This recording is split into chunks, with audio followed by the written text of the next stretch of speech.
Welcome everyone, and thanks for coming to the last session. And so my name is Vishesh. I work in the commercial software engineering team at Microsoft as a developer, technical evangelist, spreading the good word about stuff we do everywhere. So, and as part of it, I spent probably the last 1 year focusing on, how to build bots, and worked with a bunch of customers across Australia and New Zealand as well. And one thing that we've learned a lot is, there's a certain motion around everyone wanting a bot. But outside of that, what we also notice is that whenever we work with customers and whenever we go talk to them, they have ideas about building stuff because the company down the road is building a bot, so I want to build a bot as well. But not necessarily does it solve the problems that they're effectively trying to solve. So a very interesting classic case that we see with any emerging technology, right? And as we sort of move forward, this session is designed towards, spending more time towards UX, spending more time towards, how to implement bots that are a lot more engaging, that last longer in terms of the conversation span or a session span as well, and how can we kind of build these interactive experiences that sort of help the users get a better experience out of it, as opposed to just being an exchange of text messages. So how many of you have attended a bot session already in this conference? Okay, not many. That's good. And so this session, again, it's not an introduction to the framework or to what we're doing in this space. It's more of a, hey, we've worked with a bunch of customers in the last 1 year, so let's spend some time discussing what are some best practices, how can we improve on our experiences, and hopefully you can take some of this back and think about the way you design bots today. And whenever I kick off a session, I always sort of bring it back to this slide where we talk about how the world around us is sort of changing. Specifically, if you want to understand the computers, we've been very much focused around how the digital world works. It's been quite binary, where either we're using a calendar application or we're not. Either we are busy, if you go on your Skype account, or we're not busy. And everything becomes very binary in that sense. Whereas as humans, we sort of live in this analog world where we're trying to make decisions based on the environments around us. And if you think about it, we've been using computers for very long in a very, very, I guess, prescribed way if you think about it. I started back with command line, and I still use it. I love using command line, and it's awesome. But one thing that we've noticed a lot is how, things change, right? When we are learning something, when we are dealing with command line, it has to be extremely specific what you want to achieve out of it. It has to be very, very prescribed to the language that it's sort of, giving us. And at the same time, if you end up doing something random, which all of us have been in that space, you sort of end up making disasters. Hopefully, some of you sort of heard some of the stories from last night as well, which was pretty cool. And we fast forwarded off to menus, and people loved menus a lot, because the best part with menus is that you get this extra hidden real estate where you have so many different options. And people loved options a lot, so much so that they added an extra layer of options. And that wasn't it, so we added one more layer of options, because having options for options that were already options in the menu is so cool. And if you move forward and think about websites and how we're designing them today as well, it's amazing, because every website has their own sort of design guideline based upon how the users interact, what they want to showcase, et cetera, and it all makes sense. But we've got menus there as well, and we've got options in those menus. And if that wasn't enough, you scroll down and you get a whole bunch of options as well. I work for Microsoft, and we've got a bunch of web assets, and this is just one of them. If you look at the other one, the previous bot framework website, what was interesting is that I have to relearn how that website interacts with their users as well, because the UI or the UX over there is completely different.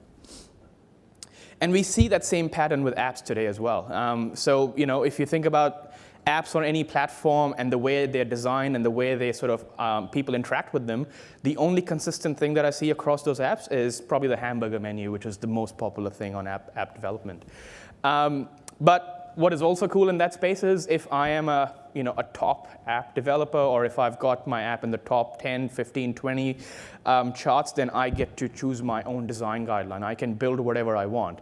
If I'm using an Android phone today, I'm using it because I love the operating system, and I want to use the design guidelines that it comes with. I love the design that they sort of have on their vanilla platform, and that's why I'm using that. Whereas if you compare that with how Apple designs it, and some people love those phones, and that's why they go towards that platform. But if you think about the apps, the experiences are evolving so rapidly that every app has its own experience at the end of the day. And so what's happened as a consequence of that is that my friend sort of Bill talks about it really well, where he says, it usually becomes the way we interact with computers is the way they prescribe us to interact with them. Whereas we want to kind of move into a state where we want the computers to understand contextually the environment around us. And the way it's possible is because everyone's talking about data.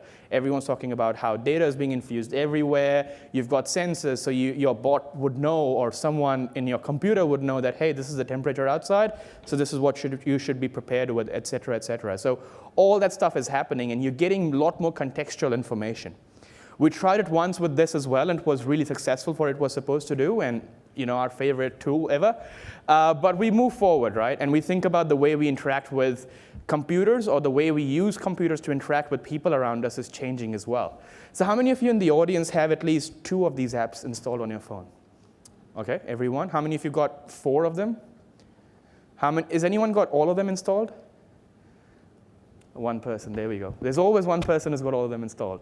And it's amazing because that sort of explains the kind of shift in communication we're having today, where all these conversational canvases or conversational channels are allowing us to have better interactions, more persistent interactions with sort of people around us. And what is interesting is that all of them can become very extremely sort of thriving platforms. And WeChat is the classic example of that, where even though we might think that, hey, it's geographically sort of very heavy in one part of the world, but it's globally available. And the best part is it's got about 800 million users and about 10 million businesses on top. So it's crazy how 10 million businesses operate on top of a messaging platform. And if you think about it, with some of the other apps that are more sort of, globally accessible, you think about WhatsApp. It has about 1 billion users. Again, they don't have an API. It's a peer-to-peer architecture, so it's different. But Messenger has 1.2 billion users. And that gives us an opportunity to sort of really think about the way we're designing applications to reach to those 1.2 billion users by just making something available easily. And it's not just about that, right? We're entering these new form factors where mouse and keyboard is not a thing anymore.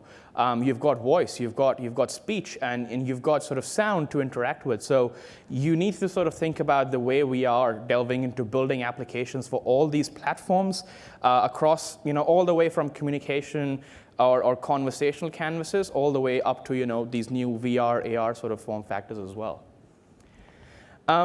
And if you take it a step forward, right, the way we see conversations being a platform is with people being at the heart and center of it, where digital assistants sort of help you transact or carry out conversations along with you, or do tasks for you on behalf of you, where you can maybe have your payment information, your address, your location, everything else fully shared with your personal assistants like Siri, Cortana, Google Now, and they're doing that today. But if you think about bots, they sort of end up becoming a new way of carrying out conversations, where you are able to sort of have UI becoming the new language. So human language becomes the new UI.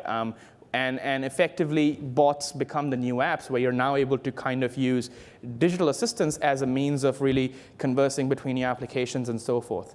And the best part is, on top of that, you're able to also infuse intelligence wherever is needed. So it can be transactional, but it doesn't have to always be. So, I guess in summary, bots sort of become new apps, where digital assistants become the new, browsers, if you will. And intelligence is sort of infused across all of them. But that sort of brings us to where we're moving ahead with bots as a concept itself, right? And in a very simple sort of summary, bots are effectively just apps. It's just a new way of giving out experiences to your users, and that's all there is to it, right? Some people think that bots are all about AI. Some people think that bots are all about NLP. But here's the thing, right? If you're trying to achieve something, even if it's transactional, bots a great way of delivering that, because what you achieve out of that is that you're able to scale to all the platforms where users already are. And we see that a lot, where you're not trying to just be artificially intelligent. Maybe it's just transactional. You want to book a session with maybe your dentist, right? And you can do it through the bot as well. You can just say, hey, I'm available at this time. And if you think about the context moving forward, your Cortana would already know your calendar.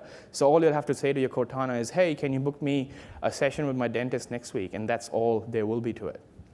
It's not just about having text interfaces, right? You can have these richer cards as well, and we'll look into some of those samples very soon. And again, we're not here to solve the Turing test, so let's not only focus on NLP. NLP is a great way of branching out, but we need to think beyond that as well. And one example is Xiaowai's from that was launched in China. So this journey sort of began in May 2014, I believe, and what we did was we launched a chatbot in China itself, and till now it's had about 40 million users in total, and an average conversation lasted about 23 exchanges, which is, I think, 10 times higher than the industry average. And learning from there, we introduced that same bot, or a bot that was based on similar principles in Japan as well, and we named it Rena, which is the one in the middle. And when we released it in Japan, I think we reached about 20% of the population. And if you think about it today, not today, but like this year or itself, we've announced Zoe, which is now available in the US through Facebook Messenger and Kik platforms. And what we've noticed is about 170,000 people are having conversations with it in the US. And some of the conversations have even lasted an hour. About 7,000 people in the US have had conversations with Zoe that lasted more than an hour. So it's very interesting that how you keep it extremely transactional, but you also think about how deep your network need to be when you're sort of building these conversational canvases. So it's really interesting. And one of the biggest things that comes out of those experiences is the fact that it's a combination of both IQ and EQ. So you need to be intelligent enough, but also be able to kind of understand the context and be emotive towards that experience. One of the examples for that would be, for example, if you think about Xiaowai, it's even featured in televisions where the hosts are asking questions, and it's really an interesting experience how that's been carried out. And that brings me to my next point around how we're using natural language to kind of help us on that journey. Again, bots are not just about natural language, but it's just a way of getting to that journey. If you think about the way we send messages or emails today, right, it's just as maybe a form. I go to my Outlook, click a new message, new email, and I can give it the name of the person that I want to send that email to, the text of it, and just press send. Behind the scenes, that send button looks something like that. Where I'm just waiting for the send click method. Whenever it's triggered, I collect the text, I collect the contact, and just call the send message method. And which is no different to me saying that as a conversation as well, where I just want to tell my boss that I'm doing an awesome job. And if I'm doing an awesome job, maybe I just want to call a send message method, which says the contact name over there and the message over there. So that's all there is to it. And what we've done behind the scenes is that if you think about that method itself, that basically reflects the intent behind what you want to achieve. So send message in this case becomes the intent, the purpose of whatever command you want to set out. So whenever I say something, if I just go back quickly, whenever I'm saying, hey, I want to tell someone that I'm doing this, I just basically want to make a call to the send message method. And when I'm doing that, I want to give some more contextual information like the name of the person and the text of that message. And we call them entities just because that was the best name available at that point in time, but you can call them parameters or variables or whatever else. So you've got that flexibility across the board. And if you think about it, the way you would interpret that message over there is basically the name of the person going in that side, and you've got the text going on the other side. So that's basically it. So I'm just making a call to a method. But in some cases, you have to be aware that you might just not have one or the other, or maybe sometimes you might not have both of them. And that's where conversations become more relevant, where you need to be aware of these situations where you could have multiple branches to the single outcome that you're looking for. And that's what NLP is all about, where you're looking to get an outcome out of it, and there could be 1,000 different ways of getting to it. And that's the sort of mindset with which we sort of try and build bots. Now, again, we shouldn't be overdoing it if you think about it. It's not about writing up a story and trying to find out stuff from it or find out actions from it. But what you can do is you can use some of the cognitive services that we've got behind the scenes, where you can maybe sign up to one of the language ones, and in our case it's called Language Understanding Intelligence Service, or LUIS, that allows you to kind of process natural language and derive actions from it. So let's have a quick look at that and do a quick demo on what that actually looks like. So I'll just quickly switch over to my screen here. So this is the LUIS interface. Again, just a basic dashboard. If I scroll down, I've got a bit of a look into how's my model being used, what were the top intents, what were the top entities, and so on and so forth. But I'll keep it extremely basic. So what we do is, to begin with, we go off to intents, which help us understand what are we trying to achieve in this specific utterance. And the way we do that is perhaps giving it a few samples. In my case, I've given it about 8 different samples. And what you also notice is that, for example, in this case, I've got contact as one of the variables, and I've got message as the other variable. And whenever I've got that, I can go back to entities, and I can configure that stuff there as well. So I've got an entity for contact. I've got an entity for message. And from that point on, I can go off and train my application and test out how it works. So let's take the example from the slide deck itself, which says, tell one that I am doing a great job. So let's send it off. And what happens is that, hopefully, if internet doesn't fail on me. Come on.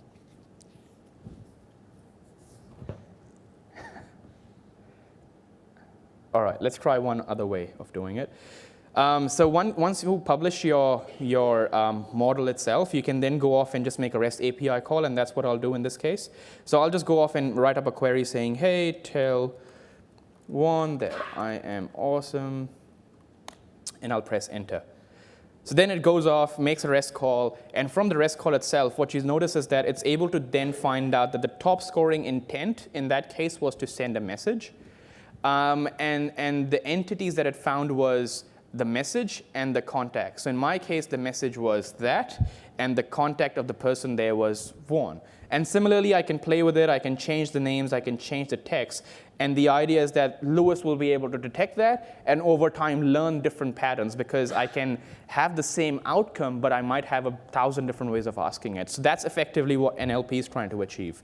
It's able to help you branch off, at the same time find contextually relevant information for that point in time. Cool. So that's a little bit around natural language and how that works all together.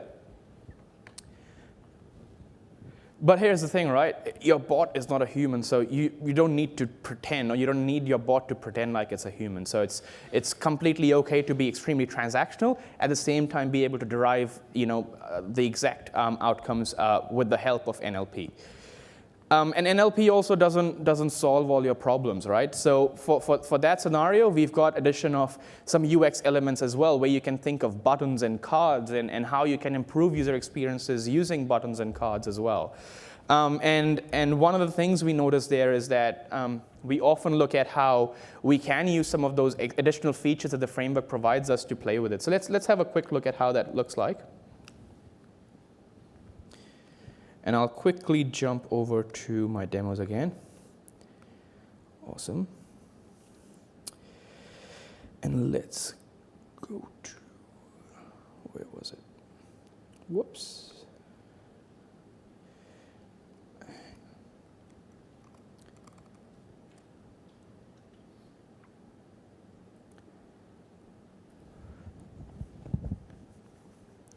Okay, cool. So that's my bot over there. Let's just go off.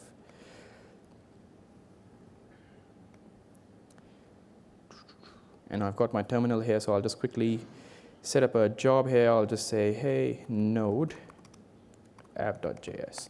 Just press enter. It should hopefully fire up.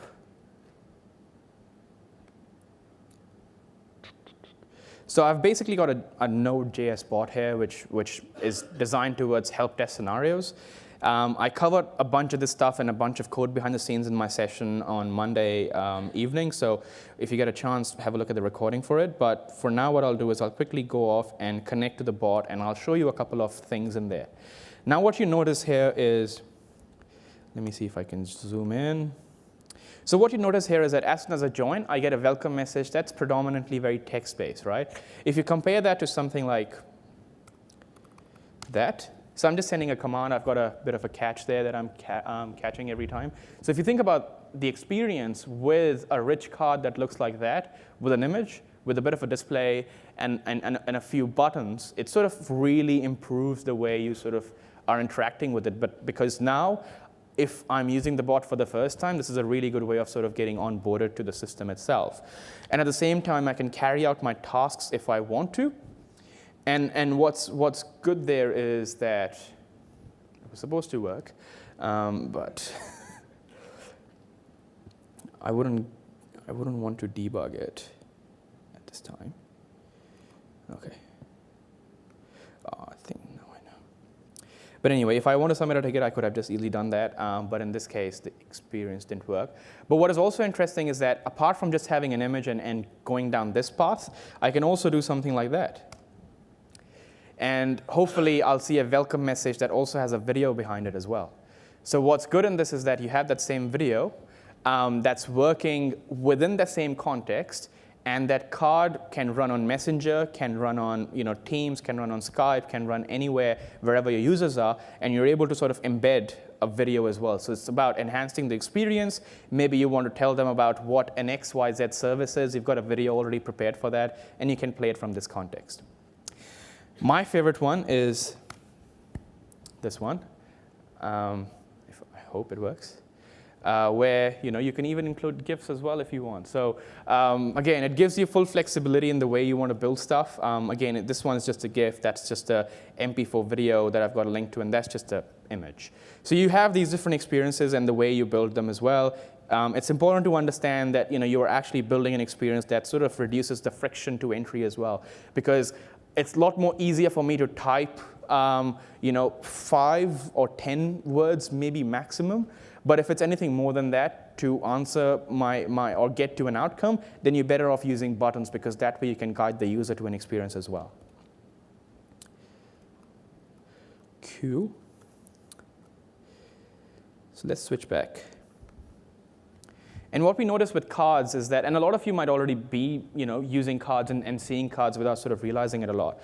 And if you think about it, some of the card experiences that you get in Facebook is quite popular as well. And it was sort of a bit of a change in the way content creators were making their content available as well, where you've got this video card which sits on Facebook, and it looks like a certain way. If you take that card out, and if you think about the Edge browser itself, the card over there is showing the same content but delivering it in a different way. So effectively, you're trying to give an experience that's very native to that specific canvas itself.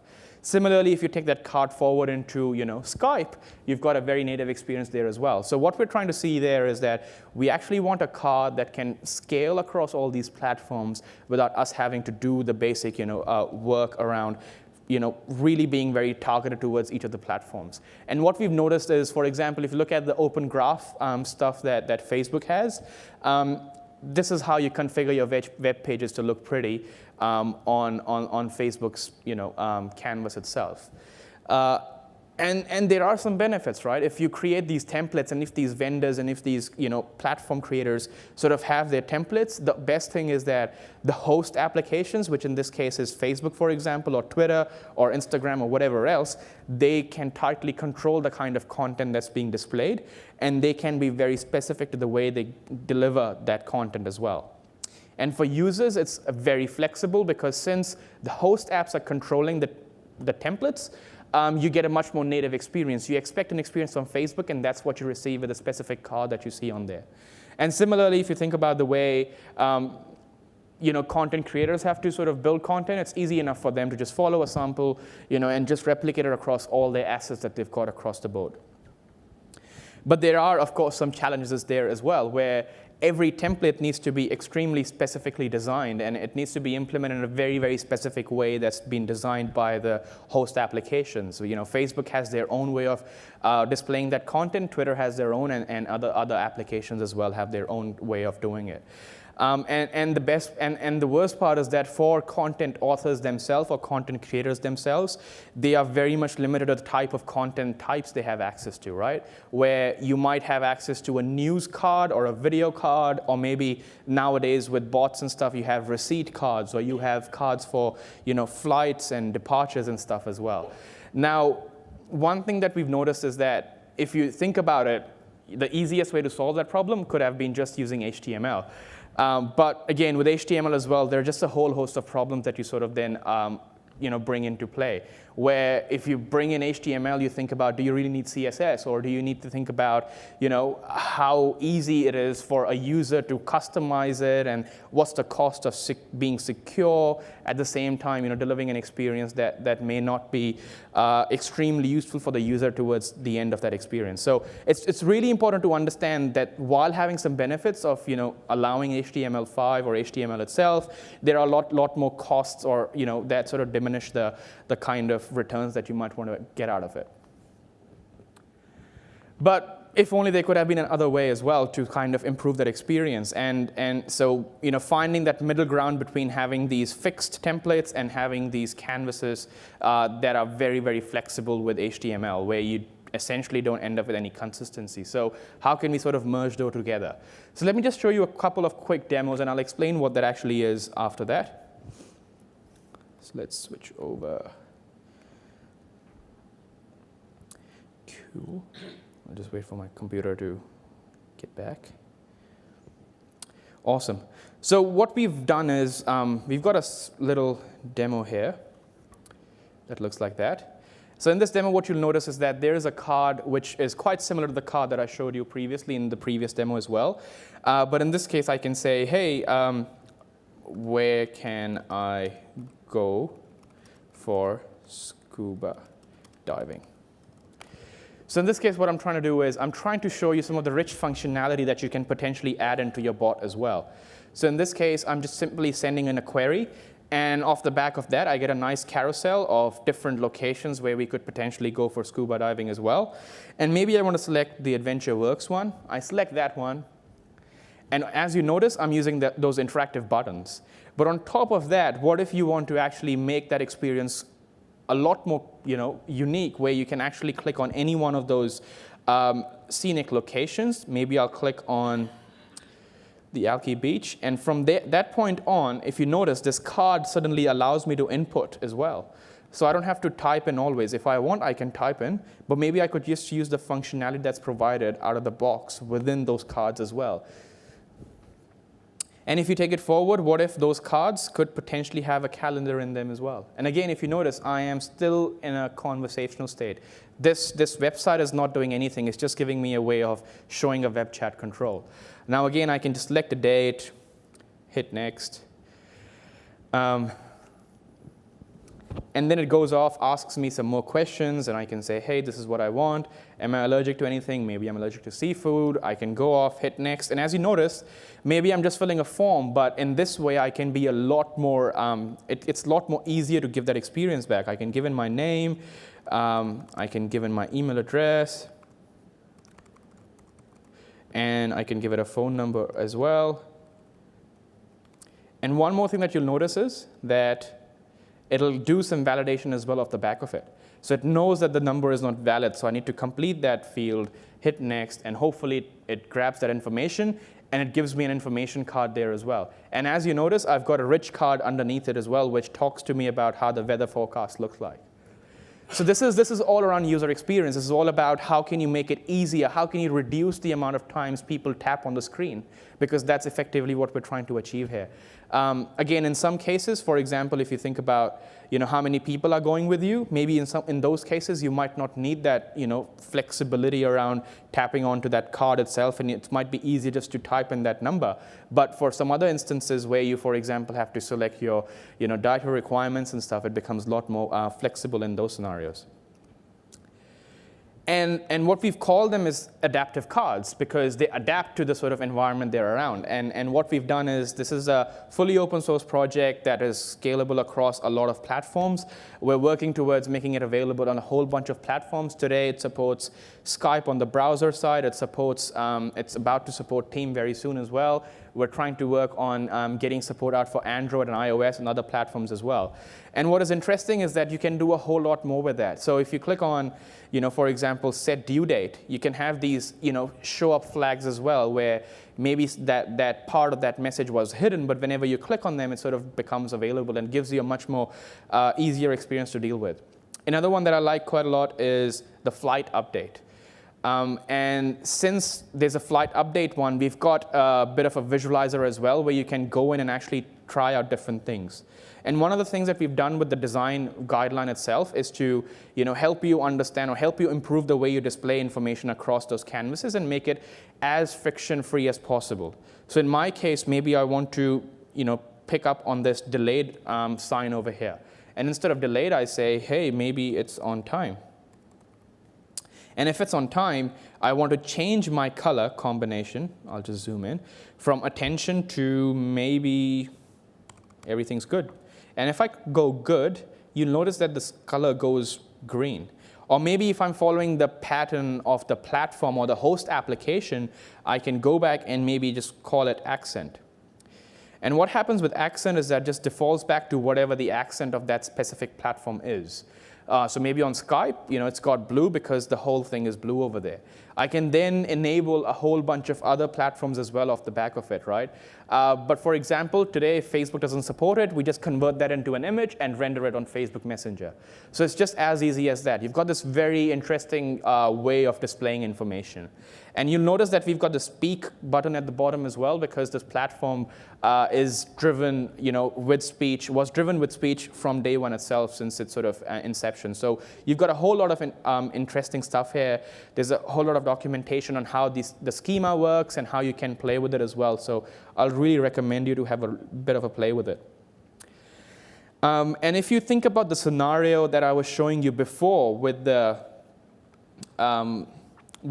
information around help desk scenarios as well, maybe when I complete a task, if I want to make a call to an adaptive card template, this is what it looks like. So I just say, hey, before sending the message, just make sure you attach an adaptive card to that message, and you call the create a card method. And from the create a card method, I call a file that looks like this. It's just a JSON file with a bit of a schema information and a whole bunch of information on how you want to display that information. Display the text or display the images and so on and so forth. In my case, you'll notice that I've got a bunch of variables that I'm trying to dynamically display as I render that card from my bot itself. And if I show you one of the interesting toolings that we've been working on as well is if you're using Visual Studio Code, you could use one of the adaptive cards visualizer directly from Visual Studio Code. So if I just do Control-Shift-V, A, whoops, what's happened?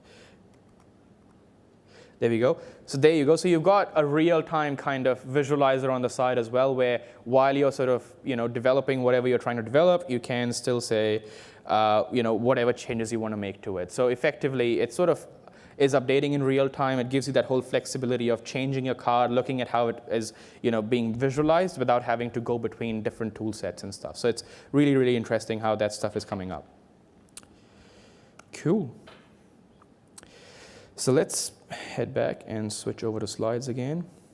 Hopefully I haven't forgotten anything.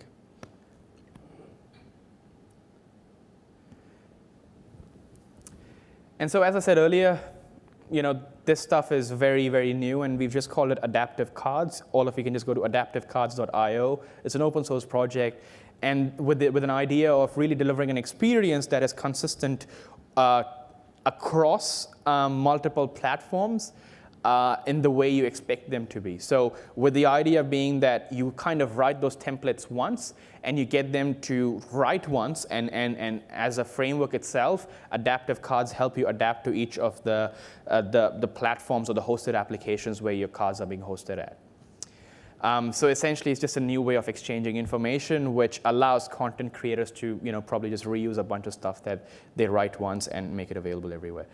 And effectively, if you look at the slide that I had before the demo itself, it's just trying to give you a much more flexible canvas where, the host sort of maintains a very strong control. The host applications like Facebook and Twitter still has a very strong control on the way you render those cards. But at the same time, as content creators, it gives us the flexibility of, creating content once. Again, just reiterating on those points as well, but one of the biggest parts of it is that, it's purely declarative, right? So you don't have to really worry about how you store them, how you render them and stuff, because everything's, provided through the framework, and we maintain that stuff behind the scenes. So with adaptive cards today, through the bot framework itself, we support all those platforms, and we have more coming as well, and we're trying to partner up with more.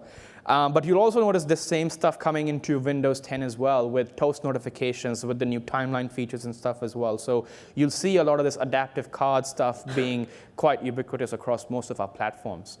And I believe we're working with platforms like Kik and GroupMe and stuff to actually make this available soon. And as I said, if the platforms don't support it today, we just render it as an image and make it available on that platform.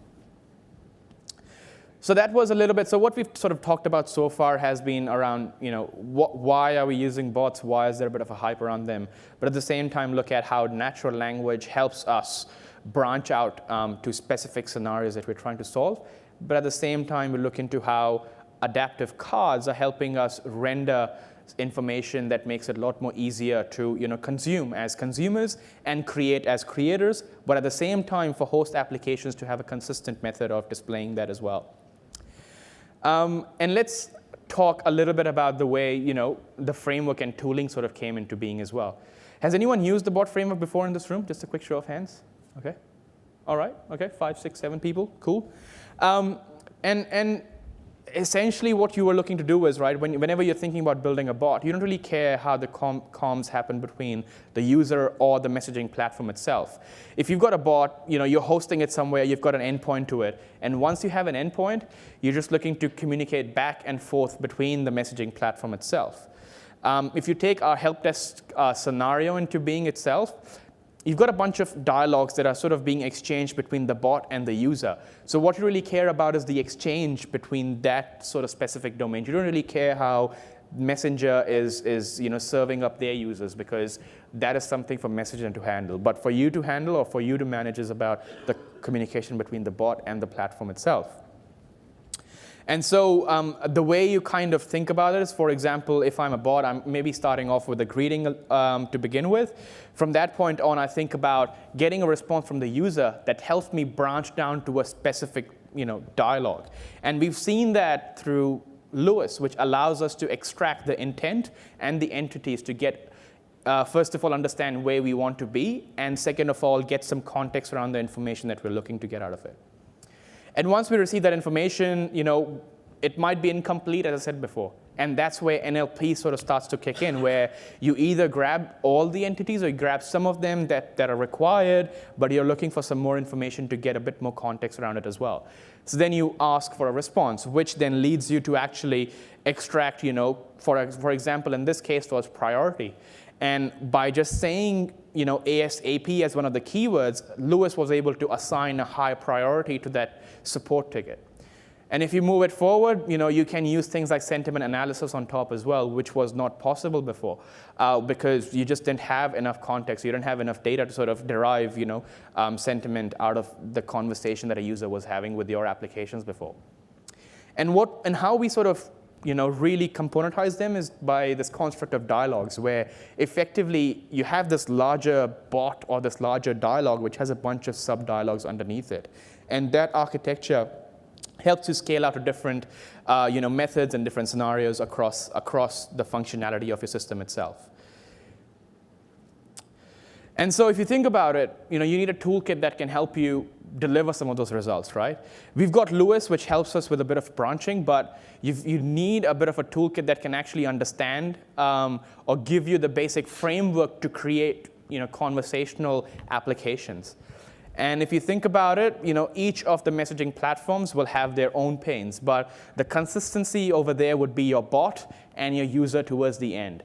And to sort of remove the frictions from these different platforms, trying to engage with your bot, we've got the connector service sitting in Azure as well, which allows you to kind of have direct communication between, as a bot developer, all I really care about is the way I build my bot, the way I handle conversations, and the way the users respond.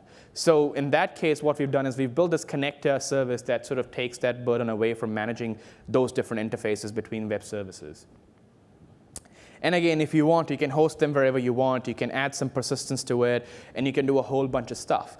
But what is interesting is that we're looking at a bit of a shift around the way we develop software as well, or the way we develop app or deliver apps, where all of the stuff that we write for bots is, if you think about it, the context that I had in a few of my demos earlier as well, where I was demoing the scuba dive bot, for example, it wasn't really maintaining a state at all for that session. You might maintain some state in terms of preferences, location, some contextual information, but you don't maintain a session state anymore because dialogues essentially are serialized. So that way, you don't really care about what the stack was. If you stop at dialogue number 4 or step number 4, you start from there on whenever the user responds back. So you don't really have to care about those things because the framework's there to handle that for you. And this slide kind of just depicts or reinforces on the way we think about developing bots, because at the end of the day, you're just building a bot, which is a web service. It's got an endpoint to it. It's using a couple of SDKs. In our case, we call it the Bot Builder SDK, which is, again, fully open source. We support Node and C# today, but there's a lot of community work happening across multiple languages. And since the framework is, gives you enough of a surface to plug in different things as well. You can, again, being a web service, you can plug in whatever APIs you want, whatever databases you want, whatever cognitive services you want and stuff. So it gives you that whole flexibility across multiple dimensions when you're building your bot itself. Speech is a big part of it. So whenever you're building a bot, think about how you can integrate speech. Cortana or Alexa is a very, very interesting, shift towards delivering those experiences as well. And it's good to be able to prepare for those different form factors of delivering experiences. And I guess if you think about the way I've talked about different scenarios and the way I've shown you my demos as well, it's been quite similar to the way we are developing apps today or the way we are developing websites today, where in this case for our apps, in the past there used to be a screen, but today we've got dialogues. So maybe you start at the root, which used to be the main screen, but now you are probably trying to go into a very specific dialogue that delivers a very specific result from a different dialogue, similar to the way we've been delivering web experiences or app experiences. So it's all quite similar. It's just about just giving a different dimension to the way you're developing applications. And as I said before, everything is handled by the framework in terms of maintaining a session stack, because the way you serialize your classes, everything else sort of just starts from the point where it's stopped before. So it becomes a lot more easier. But again, you need to handle some of the complexities as well around the way you design those experiences without making it, without having too much modality between them as well, because those things can become complex. If you start branching down to multiple dialogues, you have to sort of become smarter in the way you design them. The most common pattern that I see is, for example, if the domain gets too big or if the canvas gets too big, you start developing sub-bots as well. So you have a plethora of bots across all of your systems, and you have this big parent bot that can talk to all these children bots, and you have a very smooth handover as well in that. So really, really interesting, I guess, frameworks in there. But again, one thing that I notice a lot is people say, hey, why do we need buttons when we're trying to have a conversation, right? But think about it this way. When someone just enters a bot conversation and they don't know what to do, they just type in hey, or say hi, or just start with a greeting. And if you don't give them a good user experience at that point in time, it's really hard to retain them because, again, I only know what I know about that bot, which is just the name, probably. So you need to think about not just onboarding customers, but retaining them as well. So onboarding, for example, can be handled by having a guided conversation where you can start with higher level categories, then go down to subcategories and stuff, just like an app. But maybe a power user might come back with a specific thing that they're looking to achieve out of the bot at that point in time. So more often than not, people either forget the latter or the former. But the important thing to notice is that both of them are important, because that's how you deliver an experience that helps users guide to the place they probably want to be and they don't know how to get there. And again, one more thing to reinforce is that try and not to, overcomplicate things as well. Again, if you look at any of the conversational canvases that I've showed so far, a lot of them are not encrypted. They don't have encrypted end-to-end chat. So that means you probably wouldn't want to have passwords, being talked over the phone or being shared in a text conversation. Similarly, you don't want to be playing a game if you think about it, right? It's just not the best way to handle conversations. A controller might be a better way of doing it. And again, in my talk on Monday, I covered a bunch of those scenarios where potentially if you've got simple FAQ stuff, or if you want to just test out the waters and see if a bot would be a right fit for whatever scenario you have in mind, Q&A Maker is a great starting point for it. You can extend that knowledge-based scenarios by using some database technologies and some search technologies, because more often than not, what we end up when we're talking to customers is that maybe they're trying to build something to solve a problem that's not really solved by a bot, because at the end of the day, bot's just an app, right? Sometimes some customers think that perhaps having a bot will improve their search systems, which is not the case, right? You need to sort of really abstract those systems out and think about them separately, functionality being different to the way you deliver those experiences. So important to understand that. Backchannel is very exciting, where you could introduce your bots in mobile apps as well. So a classic example could be if you're an insurance company, if you're a bank, if you're a bank itself, you can perhaps use your existing app investments and perhaps introduce a personal assistant or a concierge service there as well, while maintaining a secured canvas there itself without having to expose that information through Messenger or through other mediums as well. Again, the most popular one is, if you're in help desk scenarios, if you're in customer service scenarios, the most popular one is how do you hand off to a human? Again, a bunch of stuff is already there. There's a lot of open source code as well. I've uploaded a bunch of code to my GitHub as well, so I'll share a link to that later on. But in summary, I guess what I wanted to sort of cover off is that whatever I've talked about so far today, a lot of that stuff is available through some of our new documentation, especially the new design documentation. Again, everything that sort of we've covered so far, a lot of that stuff is part of the documentation. So if you're thinking about, building applications that are perhaps interacting with user in a certain way, or if you want to debate between the way you give a welcome message, how do you interact with dialogues and stuff, a whole lot of good information is available there. But at the end of the day, right, if you're thinking about building bots, there are a couple of different changes that you might have to bring to the way you're delivering apps today, where everything's probably becoming a lot more stateless in terms of maintaining state for the session or for that conversation stack. A lot of that stuff has been taken away. It's sort of now part of the framework to handle that for you. And if you want to store any contextual information, you persist it outside of the bot itself. Again, it's just a web service, right? So if you think about scalability, in fact, if you think about just anything, if you think about CI/CD pipelines, whatever else, it's just a web service. So you handle it just the way you handle it today. And as I said earlier, you could use some of the cognitive services like Lewis or speed services or knowledge services to actually infuse intelligence into your conversations as well.